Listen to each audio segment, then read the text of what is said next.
Hello दोस्तों, मेरा नाम है सुमित राठी और आप सभी का स्वागत करता हूं मैं दोस्तों इंडिया के लार्जेस्ट ऑनलाइन स्टडी प्लेटफॉर्म जिसका नाम है अनअकैडमी। प्यारे बच्चों, आज हम बात करेंगे एमपी लैट्स के बारे में, member of parliament local area development fund, जिसको एमपी लैट्स बोलते हैं। तो एमपी लैट्स के बारे में बात करेंगे हम दोस्तों, है ना। मुद्दा क्या है, जब से ये कोविड चल रहा है दोस्तों, तब से ना एक जो स्कीम है जिसके तहत हमारे जो एमपीज़ हैं, मेंबर ऑफ पार्लियामेंट है, उनको उनके लोकल एरिया को डेवलप करने के लिए सरकार की तरफ से, यूनियन गवर्नमेंट की तरफ से 5 करोड़ रुपए मिलते हैं, जिनको वो अपने एरिया के अंदर में इन्वेस्ट कर सकती है और उससे पब्लिक जो आपका इंफ्रास्ट्रक्चर है, पर पब्लिक इंफ्रा है, वो डेवलप कर सकती हैं। तो अभी उसके ऊपर रोक लगी हुई है, ठीक है। और उसी की एक बार डिमांड की है सांसदों ने जाके एमपी लैड से कि वो फिर से स्टार्ट होना चाहिए, स्पीकर से जाके इसकी बात की है, ठीक है। चलिए दोस्तों, इससे रिलेटेड मुद्दे पर बातचीत करते हैं। सो उससे पहले आपको मैं बता दूं प्यारे बच्चों, ये मेरे 4 चैनल्स हैं, जो चारों चैनल्स मैंने आपके लिए स्टार्ट किए थे। सो रिक्वेस्ट है आप सभी बच्चों से, एक बार चारों चैनल को जाके आप लोग क्या कर लीजिए, सब्सक्राइब कीजिए। चारों के चारों चैनल को आपको क्या करना है प्यारे बच्चों, सब्सक्राइब करना है, ठीक है। साथ ही साथ अनअकैडमी ऐप पे भी मैं हूँ। जो बच्चा मेरे साथ अनअकैडमी ऐप पे जुड़ना चाहता है वो सुमित10 कोड यूज़ कीजिएगा, ठीक है। साथ ही साथ में मेरा नाम जो है यहाँ पर जाके सर्च कीजिएगा आप, सुमित कुमार, ठीक है। सुमित कुमार नाम से मैं आपको यहाँ पर मिल जाऊँगा। मैं क्विज़ करता हूँ, स्पेशल क्लास करता हूँ और प्लस कोर्स, ये सारी चीज़ें होती हैं। अभी मेरा प्लस कोर्स चल रहा है जिसका नाम है गुरुकुल प्लस, ये देख रहे हो आप। ये 26 तारीख से स्टार्ट हुआ, अभी भी आप ज्वाइन कर सकते हो, 2 दिन हुआ है तो क्लास बहुत मिस नहीं हुई है, आपको रिकॉर्डेड क्लास भी मिल जाएगी। सो प्यारे बच्चों, जाइए अभी इसको सब्सक्राइब कर लीजिए, ज्वाइन कीजिए अनअकैडमी को जाके बाय यूजिंग द कोड सुमित10। सुमित10 कोड रहेगा जिसकी मदद से आपको इसको ज्वाइन करना है। बात कर रहे हैं हम दोस्तों member of MP, member of parliament local area development fund scheme के बारे में। सो प्यारे बच्चों, जब से ये कोरोना चला है ना, तब से जो प्रधानमंत्री नरेंद्र मोदी हैं, इन्होंने इस स्कीम के अंदर जो फंड दिया जाता था एमपी लेट्स, इसके ऊपर में रोक लगा दी है कि भैया अब किसी एमपी को ना member of parliament local area development scheme के तहत में वो 5 करोड़ रुपए नहीं मिलेंगे। सारे के सारे एमपी जो है, इन्होंने स्पीकर ओम बिरला से जाके बात की है कि यार उसको स्टार्ट करा दो दोबारा से, है ना, वो पैसा जो है वो दोबारा से स्टार्ट करा दो, उस फंड को दोबारा से रिलीज़ कर दो। बेसिकली ये स्कीम 1993 में लॉन्च की गई थी दोस्तों। इस स्कीम का पर्पज़ क्या होता है, स्कीम का पर्पज़ होता है कि जो एमपी होता है, मेंबर ऑफ पार्लियामेंट जो होता है, वो अपने एरिया में स्थानिक स्तर पर क्या है, कोई भी वहाँ की लोकल ज़रूरतों के आधार पर एक टिकाऊ सामुदायिक संपत्ति का निर्माण करा सकता है, या बेसिक बुनियादी ढांचा जो है अपने वहाँ पे डेवलप कर सकता है। मैं एमपी हूँ तो अपने इलाके के अंदर, मैं हूँ नहीं वैसे एमपी, अगर मैं कल को एमपी बन जाऊँ, मेंबर ऑफ पार्लियामेंट बन जाऊँ, तो मेरे पास 5 करोड़ रुपए आएंगे और इन 5 करोड़ रुपए को मैं अपने लोकल एरिया के अंदर में, ठीक है, जो मेरा एरिया है जहाँ से मैं एमपी बना हूँ, मेरी जो कंस्टिट्यूएंसीज़ हैं, वहाँ मैं क्या कर सकता हूँ, बेसिक इंफ्रास्ट्रक्चर के लिए या उसकी ज़रूरत के हिसाब से इंफ्रास्ट्रक्चर तैयार कराने के लिए मैं इस स्कीम के तहत में मैं वहाँ पे वो इंफ्रास्ट्रक्चर तैयार करा सकता हूँ। 5 करोड़ रुपए मिलेंगे और ये पूरी की पूरी स्कीम जो होती है दोस्तों, it is completely funded by the government of India. पूरी तरीके से भारत सरकार के द्वारा ये स्कीम जो है वो फंडेड होती है, पूरा पैसा भारत सरकार के द्वारा आता है। स्पेशल फोकस की हम बात करते हैं दोस्तों, इसमें स्पेशल फोकस, विशेष फोकस हमारा किस चीज़ पे रहता है, तो MPs are to recommend every year work costing at least, देखो अच्छा, इसमें जो 5 करोड़ रुपए आते हैं ना, तो हर साल इसमें से 5 करोड़ रुपए इसमें से खर्चा तो होता है, ठीक है। अब इस खर्चे का 15% उस एमपी को खर्चा किस एरिया में करना पड़ता है, 15% उसको खर्चा जो है वो किस एरिया में करना होता है, उन एरिया में करना होता है जहाँ पर शेड्यूल कास्ट लोग रहते हैं, और 7.5% खर्चा वहाँ करना होता है अपनी उस कॉन्स्टिट्यूएंसी में जहाँ शेड्यूल ट्राइब एरिया रहता है, ठीक है। मतलब एसटी की पॉपुलेशन जहाँ रहती है वहाँ पर अपनी कुल जो इस फंड का पैसा है उसका 15%, और एसटी जहाँ रहता है उसका 7.5%। फंड रिलीज़ कैसे होता है, देखो प्यारे बच्चों, ये जो फंड होता है ना, ये आपका ग्रांट इन एड की फॉर्म में रिलीज़ होता है। मतलब ये जो पैसा है, ये डिस्ट्रिक्ट अथॉरिटी जो होती है वहाँ पे, जो डिस्ट्रिक्ट एडमिनिस्ट्रेशन होता है, जो आपका कलेक्टर के अंडर होता है, उसको ये फंड ग्रांट इन एड के रूप में मिलता है। मतलब उसको ग्रांट मिल जाते हैं, डिस्ट्रिक्ट अथॉरिटी को ये पैसा सीधा ग्रांट के रूप में मिलता है, और उस पैसे का इस्तेमाल कौन करता है दोस्तों, फिर डिस्ट्रिक्ट अथॉरिटी। मतलब कहने का क्या है, देखो प्रोजेक्ट में पैसा जो है भले ही एमपी लैड से आ रहा हो, पैसा भले ही आपका उस स्कीम से आ रहा हो, लेकिन काम कहाँ होगा ये बताना है सिर्फ किसका काम, एमपी का। क्या काम होगा ये काम है बताना किसका, एमपी का। बाकी उसका इम्प्लीमेंटेशन कैसे होगा, उस पैसे को खर्च कैसे करना है, वो काम किसका होगा दोस्तों, एग्जीक्यूटिव बॉडी का होगा, यानी कि वो किसका होगा दोस्तों, आपका डिस्ट्रिक्ट कलेक्टर का होगा। ये जो फंड इसमें होता है ये नॉन लैप्सेबल होता है। नॉन लैप्सेबल का मतलब क्या है, मान के चलो ये स्कीम चलती है, ठीक है, और ये जो पैसा लॉट हुआ है ये 5 साल के लिए हुआ है, मान के चल लेते हैं, लेकिन 5 साल के अंदर में वो काम नहीं हुआ, ठीक है, तो ये ऐसा नहीं है कि फंड लैप्स हो जाएगा कि 5 साल के बाद वापस जो है कंसोलिडेटेड फंड ऑफ इंडिया में चला जाएगा, ऐसा कुछ नहीं है, ठीक है, ये नॉन लैप्सेबल फंड होता है, ठीक है। The liability of fund release in a particular year is carried forward, भाई इस साल जो आपने पैसा दिया था उसकी लाइबिलिटी अगले साल भी चलेगी। मतलब अगर मान लो आपने कोई प्रोजेक्ट स्टार्ट किया था, इस साल पूरा नहीं हुआ, इस फाइनेंशियल ईयर में, वित्त वर्ष में, वो अगले साल चलेगा। इस बार का पैसा बच गया वो अगले साल आपका इस्तेमाल हो जाएगा। इस बार पैसा कम पड़ गया तो अगले बार के पैसे में उसका इस्तेमाल हो जाएगा। That means the project is not lapsable, fund is not lapsable, ठीक है। यहाँ पर सबसे बात मुख्य समझने की क्या है, एमपी का रोल। एमपी का रोल प्यारे बच्चों सिर्फ और सिर्फ किसका है, रिकमेंडेटरी रोल है। उसको सिर्फ और सिर्फ क्या करनी है, रिकमेंडेशन देनी है। उसको सिर्फ और सिर्फ क्या करनी है, उसकी भूमिका इतनी ही होती है कि वो सिफारिश कर सकता है, ठीक है भाई। एमपी लैड स्कीम के तहत में मैंने अभी आपको बताया कि हर एक को एमपी को 5 करोड़ का फंड अलॉट होता है। उस 5 करोड़ के फंड को अलोकेशंस में से वो क्या करता है भाई, अलग अलग लोगों को अलग अलग जो है डिस्ट्रिक्ट के अंदर अपने अलग अलग कॉन्स्टिट्यूएंसी के एरियाज़ के अंदर में वो लोकल इंफ्रास्ट्रक्चर डेवलप कराता है वहाँ की ज़रूरत के हिसाब से। लेकिन इसका काम होता है सिर्फ रिकमेंडेशन का, रिकमेंडेटरी वर्क होता है, बाकी इसका कोई रोल नहीं होता। डिस्ट्रिक्ट अथॉरिटी को पूरा काम होता है, ठीक है, कैसे उसको इम्प्लीमेंट करना है, कौन सा प्रायोरिटी पे काम करना है, किस प्रकार से उसका एग्जीक्यूशन होगा, मॉनिटरिंग कैसे होगी, सारा का सारा काम दोस्तों किसके पास होता है, ये डिस्ट्रिक्ट अथॉरिटी के पास में होता है।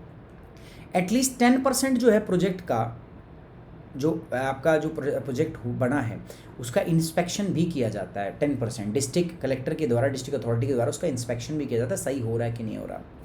अच्छा, अब ये जो मुद्दा है ना, इसके ऊपर कुछ ऐसी चीज़ें हैं जो कॉन्स्टिट्यूशन के बेसिक प्रिंसिपल के थोड़ा शायद अगेंस्ट में जा रही हैं। कैसे कैसे सर, कौन सी बातें प्रिंसिपल उसके अगेंस्ट में जा रही? देखो, पहली बात मैं आपको बताना चाहूँगा, आप सपोज समझिए दोस्तों, जो लेजिस्लेचर है हमारे पास, ठीक है, लेजिस्लेचर है, इसका काम क्या होता है आपको पता है दोस्तों।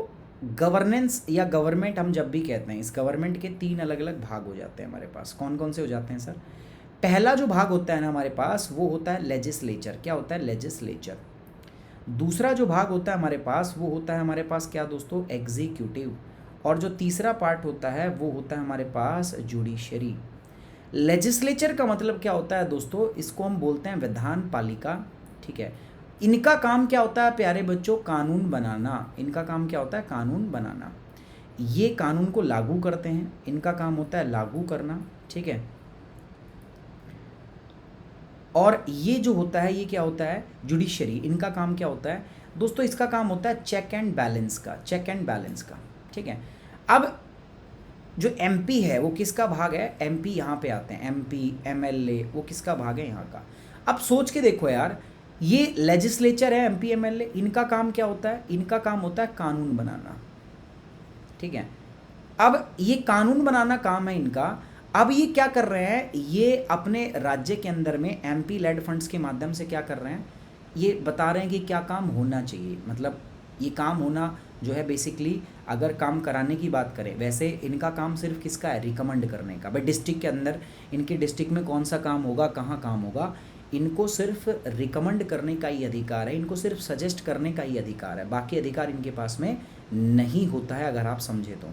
लेकिन फिर भी मामला सुप्रीम कोर्ट में चला गया कि ये जो सेपरेशन ऑफ पावर है, देखो भारत के संविधान के अंदर में लेजिस्लेचर विधान पालिका, एग्जीक्यूटिव कार्यपालिका और जुडिशरी मतलब न्यायपालिका, इन तीनों ऑर्गन के बीच में एक सेपरेशन की बात हुई है कि ये ऑर्गन इससे सेपरेट है, ये वाला इससे सेपरेट है, तीनों अलग अलग इंडिपेंडेंट स्पेयर में काम करते हैं। अब कह रहे हैं कि इस एमपी लैड स्कीम से, जो member of parliament local area development scheme है, इससे क्या हो रहा है कि जो लेजिस्लेचर वाले लोग हैं ना, ये ज़बरदस्ती का पंगा कर रहे हैं किसमें? एग्जीक्यूटिव में। इसी बात के ऊपर मामला चला गया कहाँ पर? सुप्रीम कोर्ट के अंदर। तो सुप्रीम कोर्ट ने इसको एनालाइज किया। सुप्रीम कोर्ट ने कहा भाई सुनो बात, पहली बात तो ये है कि हम इंडियन कॉन्स्टिट्यूशन में ना, हमने माँ कसम नहीं खा रखी कि हम लेजिस्लेचर को एग्जीक्यूटिव से अलग रखेंगे। मतलब इंडिया के अंदर में वो बहुत हार्ड एंड फास्ट जो डिफरेंस होता है लेजिस्लेचर एग्जीक्यूटिव में, वो नहीं है, पहली बात। दूसरी बात क्या है? यहाँ पर एमपी को हम यानी कि लेजिस्लेचर को हम सिर्फ इतना रोल दे रहे हैं कि वो काम में अपना सजेशन देगा, रिकमेंड करेगा। उसका रोल सिर्फ रिकमेंडेशन का है, रिकमेंडेटरी रोल है, उसके पास किसी अन्य प्रकार का रोल नहीं है।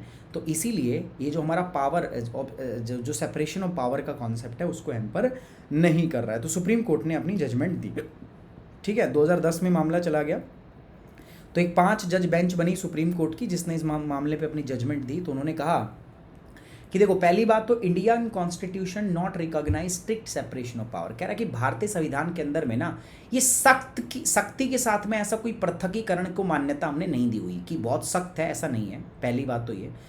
दूसरा कह रहा है दोस्तों, even though MP have been given a seemingly executive function, their role is limited to recommending. भाई आप समझो मेरी बात को, इनका रोल सिर्फ किस पे है? रिकमेंडेशन के लिए इनका रोल है। बस ये सलाह दे रहे हैं, बाकी उनका कोई काम नहीं। रिकमेंड करने के लिए सिर्फ इनका जो है यूज़ है कि ये काम में रिकमेंडेशन डाल रहे हैं बस। एक्चुअल इंप्लीमेंटेशन किसके द्वारा किया जा रहा है प्यारे बच्चों? लोकल अथॉरिटी यानी कि डिस्ट्रिक्ट अथॉरिटी के द्वारा, ठीक है। तो एज सच इनका तो काम सिर्फ क्या है? सलाह देने का ना भाई। ये तो सिर्फ क्या दे रहे हैं दोस्तों? ये तो सिर्फ एडवाइस दे रहे हैं, ये तो सिर्फ रिकमेंड कर रहे हैं आपको। वास्तव में जो मेन खेल है वो किसके हाथ में है दोस्तों? इनके हाथ में रिकमेंडेशन का है। जो इम्प्लीमेंटेशन है इसमें पूरा का पूरा, वो इम्प्लीमेंटेशन का रोल किसके पास है दोस्तों? इम्प्लीमेंटेशन किसके पास है? वो आपका बेसिकली डिस्ट्रिक्ट अथॉरिटी के पास में है। Therefore the scheme does not violate the separation of power। इसलिए बोला जा रहा है कि नहीं, ये स्कीम जो है आपका सेपरेशन ऑफ पावर को वायलेट नहीं कर रही, उसका उल्लंघन नहीं कर रही है, ठीक है। India as a quasi federal nature. अब ये तो है ही यार बात, भारत का जो है वो नेचर थोड़ा क्वासी फेडरल है। क्वासी फेडरल समझते हो? अर्ध संघीय है भाई। जो फेडरलिज्म है ये आइडियल स्टेट में आप देखोगे तो कहाँ मिलेगा आपको? यूएस में ना बिल्कुल एकदम क्लियर कट है कि ये फेडरल गवर्नमेंट की पावर है और ये स्टेट गवर्नमेंट की पावर है, और दोनों एक दूसरे के मामले में वो इंटरफेयर भी नहीं करते। लेकिन इंडिया में ना एज सच नहीं है भाई। हम क्वासी फेडरल नेचर को मानते हैं। हमारा जो कैनेडियन सिस्टम जो है वो है, यहाँ पर कैनेडियन फेडरल सिस्टम है ना। आर्टिकल 282 क्या कहता है पता है आपको? आर्टिकल 282 क्या कहता है? आप देखो मेरी बात सुनो। हमारे पास एक लिस्ट है ना जिसको हम बोलते हैं 7th schedule of the constitution. 7th schedule हमें क्या सजेस्ट करता है? 7th शेड्यूल हमें ये कहता है कि भाई सुनो, कि कुछ ऐसे मामले हैं जो किस में आते हैं? स्टेट लिस्ट में आते हैं। कुछ ऐसे मामले हैं जो यूनियन लिस्ट में आते हैं, और कुछ ऐसे मामले हैं जो कंकरेंट लिस्ट में आते हैं। अब जो मामला स्टेट लिस्ट में आता है उसमें सिर्फ और सिर्फ फैसला करने का, इम्प्लीमेंट करने का अधिकार राज्य सरकार के पास। जो यूनियन लिस्ट में आता है उसमें डिसीजन लेने का अधिकार यूनियन के पास, और जो कंकरेंट लिस्ट में आता है उस पर फैसला लेने का अधिकार दोनों का, स्टेट का भी है और साथ साथ में उस पर अधिकार यूनियन गवर्नमेंट का भी है ना। अब ये वाला जो प्रिंसिपल है ये इसको पूरी तरीके से वायलेट करता है। क्यों भाई? क्योंकि जो एमपी है ना, एमपी जो है भाई किसी एरिया से एमपी बना हुआ है ना। अब वो अपने लोकल एरिया में काम कराता है। अब वो काम किसी भी तरीके का हो, चाहे वो काम स्टेट लिस्ट में आता हो, चाहे वो काम यूनियन लिस्ट में आता हो, वो एमपी उस काम को रिकमेंड कर सकता है। मान लो कोई ऐसा मामला है जो स्टेट लिस्ट में आता है, मतलब वो स्टेट गवर्नमेंट के अंतर्गत आता है, बट फिर भी जो एमपी है उसको रिकमेंड कर सकता है। तो ये कह रहा है कि ये जो भारत का जो फेडरल सिस्टम है उसके भी अगेंस्ट है। परंतु यहाँ पर संविधान में 282 आर्टिकल क्या कहता है? ये कहता है कि ऐसी पावर है, क्योंकि इंडिया क्वासी जुडिशियल है, तो हमारे पास यूनियन और स्टेट के पास ऐसी पावर है कि वो इस प्रकार के प्रोजेक्ट को सैंक्शन कर सकता है। ऐसा कोई भी प्रोजेक्ट जो पब्लिक पर्पस के लिए किया जाए, लोगों को हित के लिए किया जाए, ठीक है, वो किया जा सकता है, चाहे भले ही वो किसी भी लिस्ट के अंदर आता हो, भले ही वो किसी भी लिस्ट के अंदर आता हो, कोई मैटर नहीं है। लेकिन अगर वो प्रोजेक्ट पब्लिक पर्पस के लिए है तो भाई उस प्रोजेक्ट को इम्प्लीमेंट किया जा सकता है, तो वो फेडरलिज्म के अगेंस्ट नहीं होगा। Also the scheme falls within the meaning of the public purpose. ये जो स्कीम है वो पब्लिक पर्पस में आती है, क्योंकि भाई हम स्कीम में क्या कर रहे हैं? हम स्कीम में पब्लिक के लिए ज़रूरतों के हिसाब से बेसिक इंफ्राई तो तैयार करा रहे हैं हम, है ना। तो ये उसके अंडर में आता है। Development and welfare of the state as reflected in the directive principle of state policy, है ना। और ये डायरेक्टिव प्रिंसिपल के अंदर में बोला गया, तो इसीलिए साथ ही साथ में आरटीआई के अंडर में भी आता है। तो सारी जो चीज़ें हैं वो इस स्कीम के अंदर है। इसलिए सुप्रीम कोर्ट ने कहा कि ओके की रिपोर्ट है। सुप्रीम कोर्ट ने कहा कि ओके की रिपोर्ट है, ठीक है। क्या है ये ओके की रिपोर्ट है, कोई दिक्कत वाली बात इसमें नहीं है। अच्छा, what are the issue related to the MP LAD schemes? क्या है? पहली बात, it is related to the breach of federalism. ये संघवाद का क्या है? उल्लंघन है। फेडरलिज्म का क्या है, ब्रीच है। अभी मैंने बताया आपको। क्यों भाई? क्योंकि मैंने आपको बताया भाई एक एमपी जो है वो काम की सलाह करता है, रिकमेंड करता है, सिफारिश करता है। अब वो काम हो सकता है स्टेट लिस्ट में आता हो, वो काम हो सकता है यूनियन लिस्ट में आता हो, लेकिन अगर वो पब्लिक पर्पस के लिए है तो वो इसको रिकमेंड कर सकता है और वो इम्प्लीमेंट भी होता है।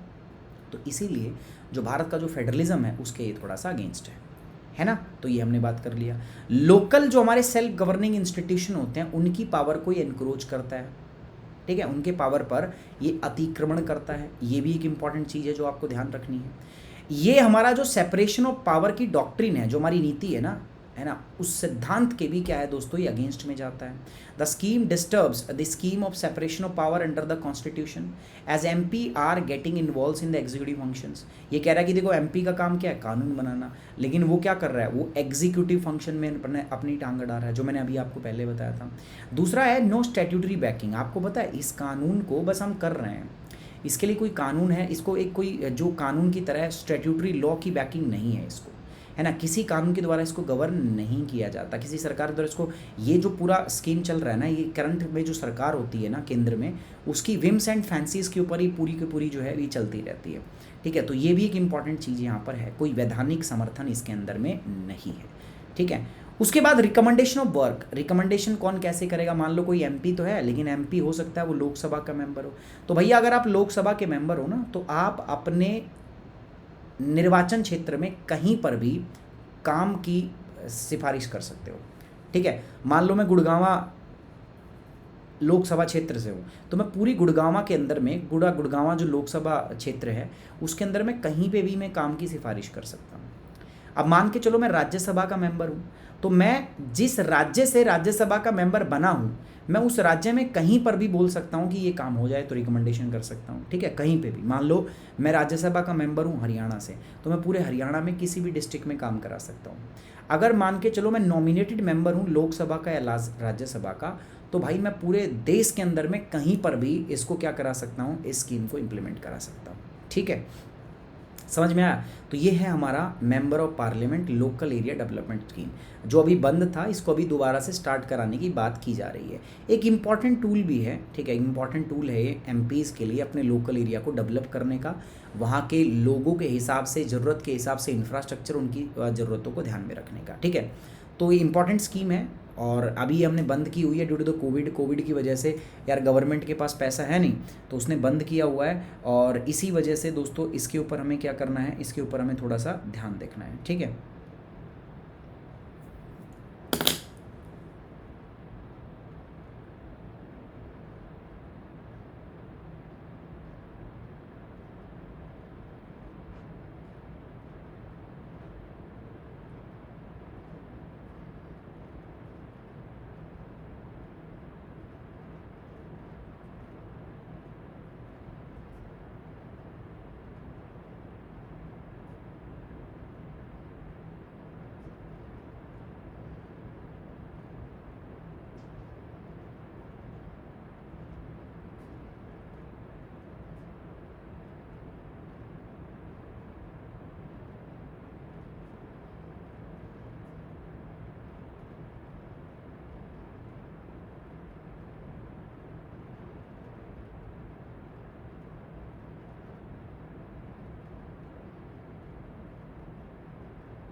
ठीक है भाई।